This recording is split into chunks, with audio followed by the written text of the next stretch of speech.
Thank you, everybody. Thank you. Good morning. I've been having a lot of fun this week, but nothing more fun and more important to the future of the American economy than the agreement that we're announcing today. I am extraordinarily proud to be here today with the leaders of the world's largest auto companies and the folks who represent auto workers all across America. And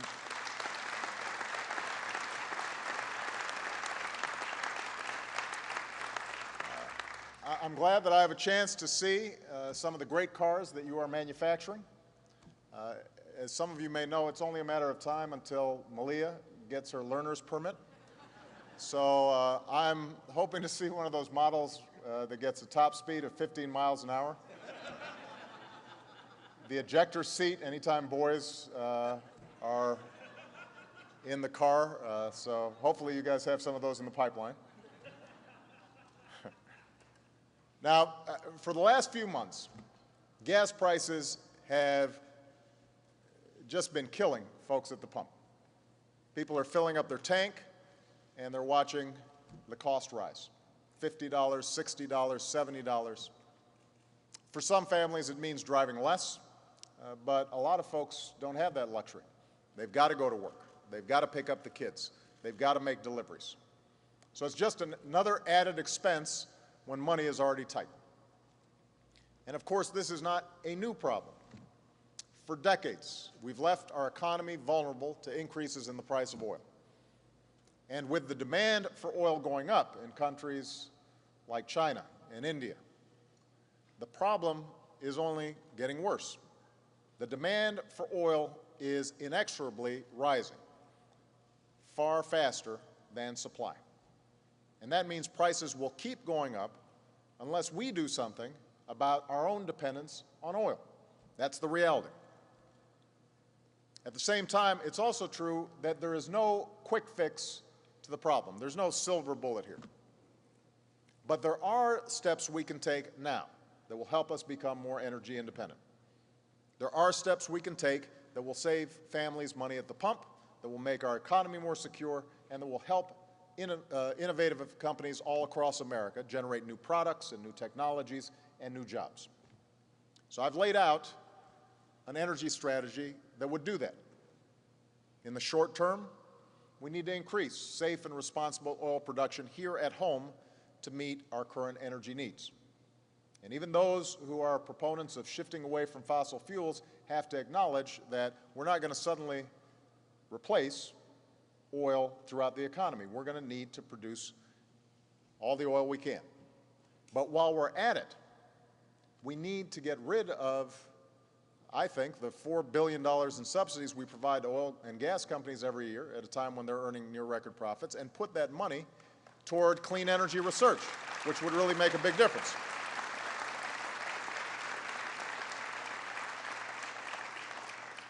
Those are all short-term solutions, though. In the long run, we're going to have to do more. We're going to have to harness the potential of startups and clean energy companies across America. We're going to need to build on the progress that I've seen in your factories, where workers are producing hybrid cars and more fuel-efficient engines and advanced electric vehicles. We need to tap into this reservoir of innovation and enterprise. And that's why we're here today. This agreement on fuel standards represents the single most important step we've ever taken as a nation to reduce our dependence on foreign oil. Think about that.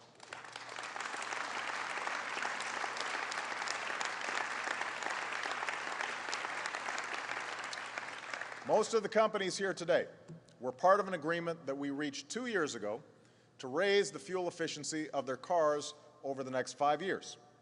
And the vehicles on display here are ones that benefited from that standard. Folks buying cars like these in the next several years will end up saving more than $3,000 over time because they can go further on a gallon of gas.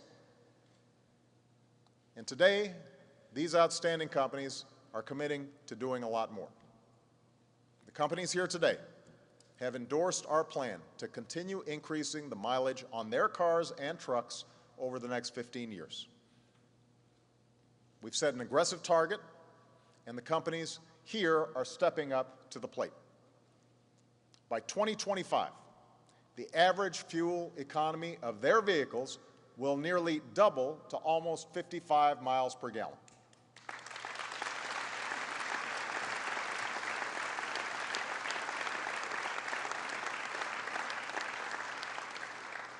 So this is an incredible commitment that they've made. And these are some pretty tough business guys. They know their stuff, and they wouldn't be doing it if they didn't think that it was ultimately going to be good business and good for America. Think about what this means. It means that filling up your car every 2 weeks instead of filling it up every week. It will save a typical family more than $8,000 in fuel costs over time. And consumers in this country as a whole will save almost $2 trillion in fuel costs. That's trillion with a T. And just as cars will go further on a gallon of gas, our economy will go further on a barrel of oil. In the next 15 years, we're going to reduce the amount of oil we need by 2.2 million barrels per day. And this will help meet the goal that I've set for America, reducing our dependence on foreign oil by 1/3. Using less oil also means our cars will produce fewer emissions. So when your kids are biking around the neighborhood, they'll be breathing less pollution and fewer toxins. It means we're doing more to protect our air and water. And it means we're reducing the carbon pollution that threatens our climate. Lastly, these standards aren't just about the bad things we'll prevent, it's about the good things that we'll build. As these companies look for ways to boost efficiency, they'll be conducting research and development on test tracks. They're going to look to startups working on biofuels and new engine technologies. They're going to continue to invest in advanced battery manufacturing. They're going to spur growth in clean energy. And that means new jobs in cutting-edge industries all across America. I'll give you a couple examples. There's a company called Celgard in North Carolina that's expanding its production line to meet demand for advanced batteries. And they've hired 200 employees, and they're adding 250 more. There's A123, a clean energy manufacturer in Michigan that just hired its 1,000th worker as demand has soared for its vehicle components. Companies like these are taking root and putting people to work in every corner of the country. And after a very difficult time for the automotive sector in this country, after a period of painful restructuring, with the federal government lending a helping hand to 2 of the big 3 American automakers, we're seeing growth and a rise in sales led by vehicles using new, more fuel-efficient technologies, and that bodes well for the future.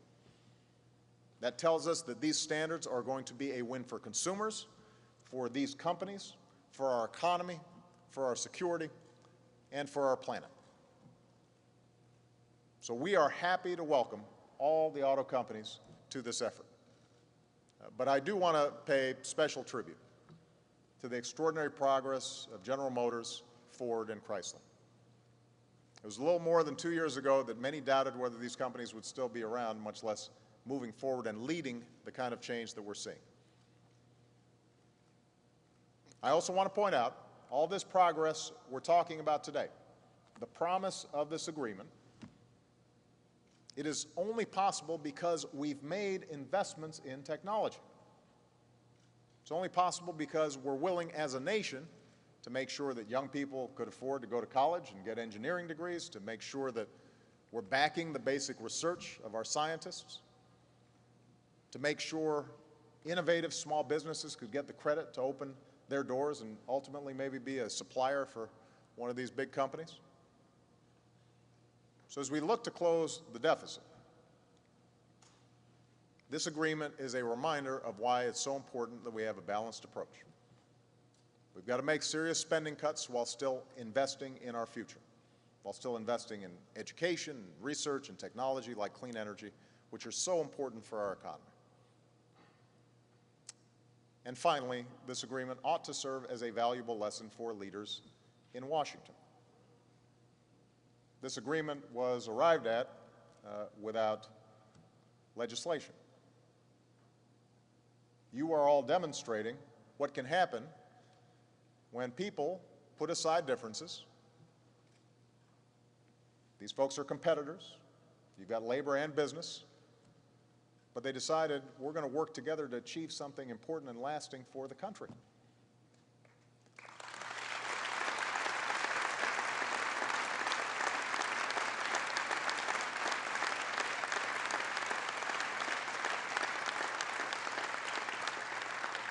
So when it comes to tackling the deficit, or it comes to growing the economy,